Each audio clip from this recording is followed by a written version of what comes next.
Lições Bíblicas: O Corpo de Cristo, Origem, Natureza e Vocação da Igreja no Mundo. Revista Aluno, primeiro trimestre de 2024, CPED. Comentarista José Gonçalves. Lição 3: A Natureza da Igreja. Texto áureo: Porque, assim como o corpo é um e tem muitos membros, e todos os membros, sendo muitos, são um só corpo, assim é Cristo também. 1 Coríntios capítulo 12, versículo 12. Verdade prática: conhecendo a Igreja em sua natureza, nos conscientizamos da importância de fazer parte dela. Leitura bíblica em classe. 1 Coríntios capítulo 12, versículos 12 a 27. Porque assim como o corpo é um e tem muitos membros, e todos os membros, sendo muitos, são um só corpo, assim é Cristo também. Pois todos nós fomos batizados em um Espírito, formando um corpo, quer judeus, quer gregos, quer servos, quer livres, e todos temos bebido de um Espírito. Porque também o corpo não é um só membro, mas muitos.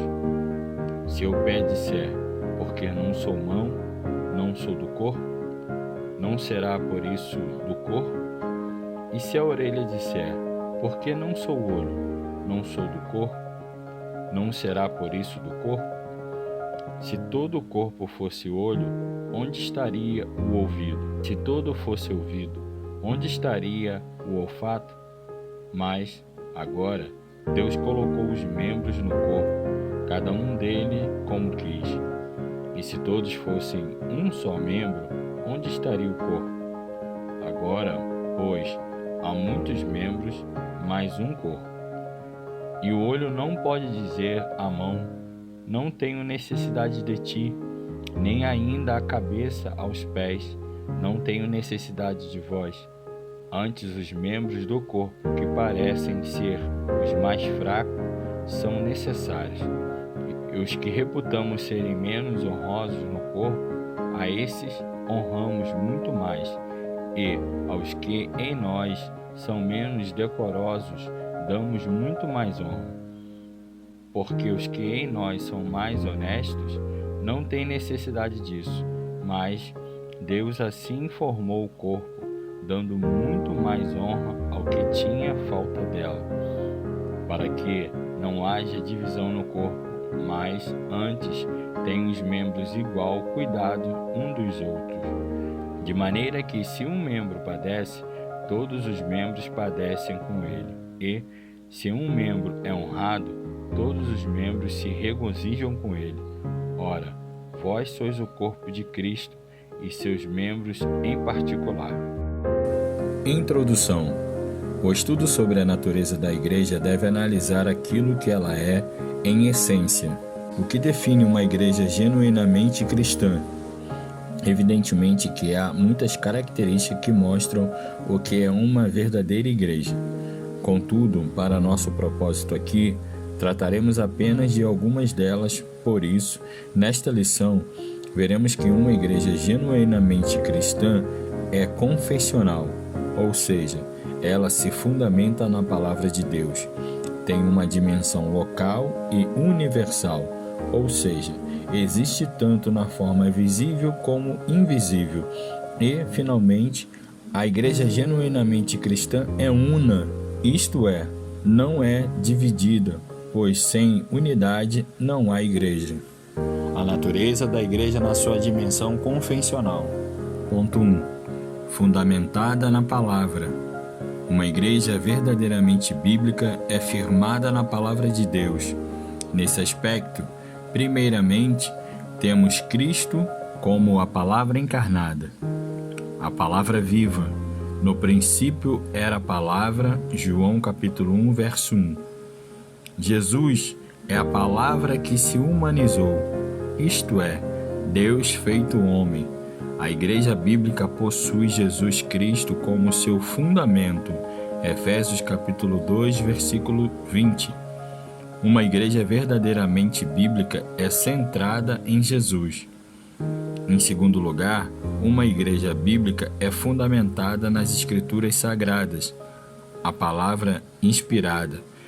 Se não existe igreja verdadeira sem Jesus. Da mesma forma, não há igreja verdadeira sem fundamentação bíblica. 2 Timóteo 3,15. A heterodoxia, o desvio doutrinário e a apostasia vêm pelo distanciamento e abandono da palavra de Deus.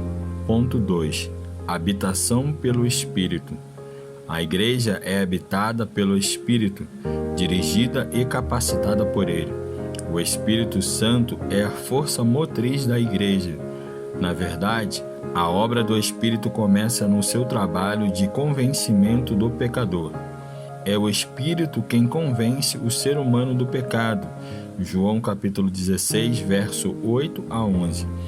É o Espírito Santo que produz a obra da regeneração. Quando o evangelista Lucas diz que o Senhor abriu o coração de Lídia em Atos capítulo 16, verso 14, aí vemos uma obra poderosa do Espírito Santo trazendo o convencimento para a salvação. Tópico 3. Quem faz parte da igreja anda no Espírito. Quando alguém responde à mensagem da cruz, o Espírito de Deus produz nele a certeza da salvação. Romanos, capítulo 8, verso 16. Agora, regenerado, o cristão passa a andar ou ser dirigido pelo Espírito. Romanos, capítulo 8, verso 14. O fracasso na vida espiritual está no fato de não andarmos nessa esfera do Espírito. Gálatas, capítulo 5, versículo 16 e 17. O Espírito, portanto, habita o crente, capacitando-o. Atos 1:8. Sem a capacitação do Espírito, a igreja é inoperante e perde a sua essência. A natureza da igreja nas suas dimensões local e universal. Ponto 1. Local e visível. Biblicamente, podemos falar da igreja em relação à sua dimensão especial. Isto é, em relação ao local ou espaço geográfico. Ela pode ser vista e sentida. Nesse aspecto, a igreja existe localmente. Assim vemos os apóstolos escrevendo suas cartas a determinadas igrejas situadas em diferentes locais. A igreja de Deus que está em Corinto, 1 Coríntios, capítulo 1, verso 2.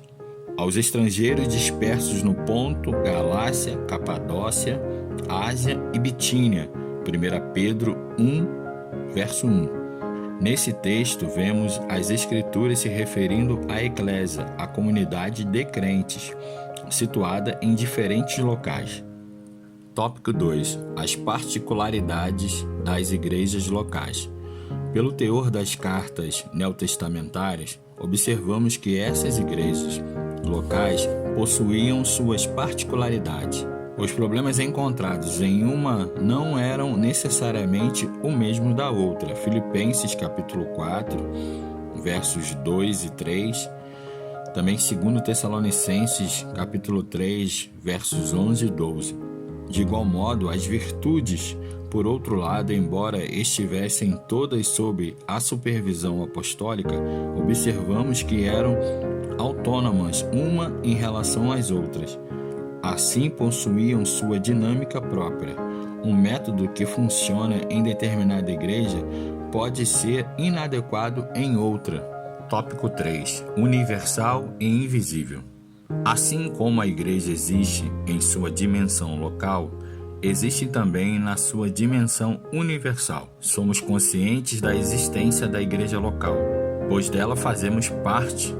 Contudo, nem sempre é fácil se dar conta do aspecto universal da igreja, porque nesse sentido, a igreja não está limitada ao espaço geográfico ou físico. Assim, a igreja universal e invisível é formada por todos os cristãos regenerados que estão em todos os lugares e por aqueles que já estão também na glória. Hebreus capítulo 12, verso 23. não se limitando somente à dimensão terrena. Aqui é importante se diferenciar igreja de denominação. Numa cidade, por exemplo, pode haver várias denominações, contudo somente há uma igreja. A igreja é divina, as denominações são humanas. As denominações podem ser temporais, a igreja não. As denominações podem desaparecer, mas a igreja é indestrutível. Mateus capítulo 16, verso 18. Convém dizer que nem todo grupo que se diz cristão pode ser visto como fazendo parte da igreja cristã. Há grupos que se autodenominam igrejas, contudo, são sinagogas de Satanás. Apocalipse capítulo 3, verso 9. Entretanto, o que fará com que uma igreja ou denominação seja cristã é a sua fidelidade a Cristo e às Escrituras Sagradas.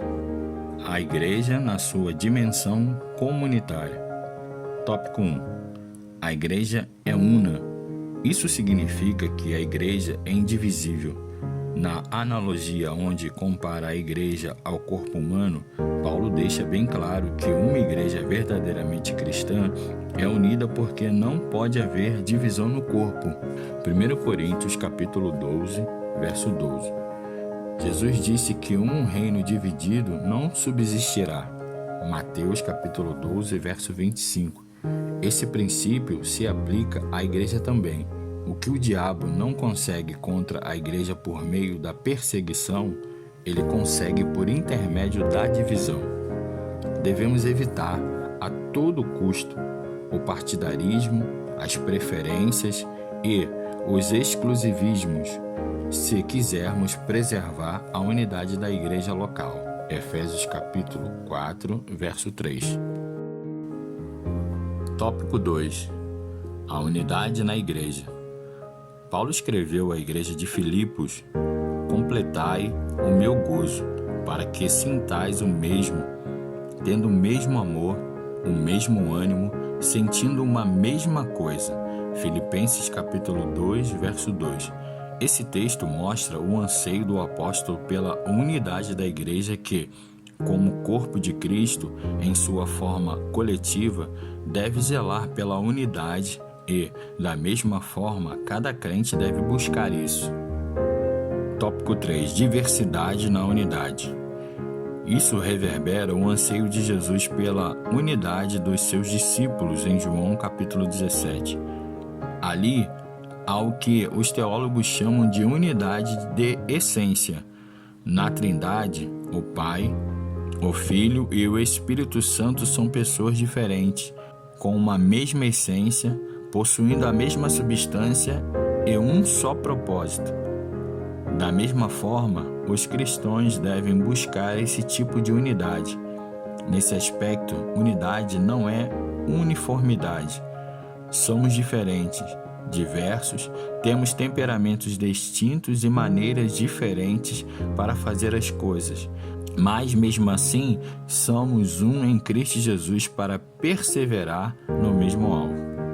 Conclusão.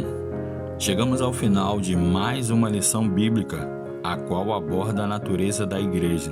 Vimos que não é possível nos referirmos a uma igreja como sendo cristã se determinadas marcas ou características não estão presentes nela. Destacamos aqui que a igreja local deve estar fundamentada na palavra e habitada pelo Espírito Santo. A igreja também existe tanto local como universal. Não está limitada nem pelo tempo, nem pelo espaço, ela existe para a eternidade.